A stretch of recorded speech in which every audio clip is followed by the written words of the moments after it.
ایک بات پہ مبنی، اور اس بات پہ فخر، اس بات پہ ناز، غرور نہیں کہ غرور اسلام کے اندر جائز نہیں،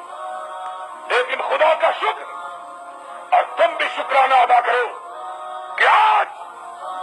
اس گئے گزرے دور میں اگر کوئی خم ٹھوک کر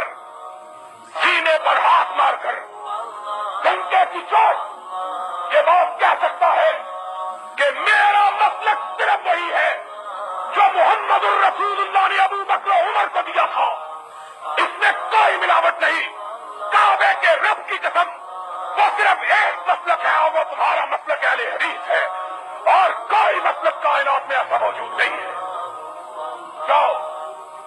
لوگوں سے ساری دنیا کے مسلک والوں سے، کوئی کہے گا بزرگ کی ملاوٹ ہے، کوئی کہے گا امام کی ملاوٹ ہے،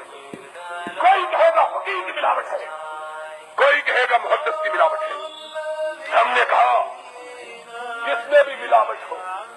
چاہے ملاوٹ کتنی پاکیزہ ہی کیوں نہ ہو، اس کو خالص نہیں کہا۔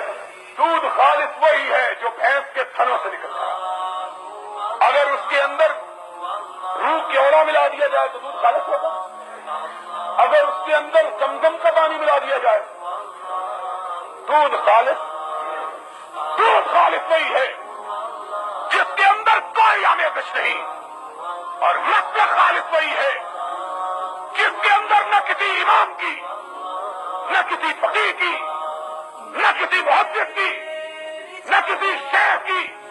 نہ کسی بزرگ کی، نہ کسی پیر کی، نہ کسی اونچے کی، نہ کسی کالے کی، نہ کسی گورے کی کوئی ملاوٹ نہ ہو، بلکہ بات وہی کہے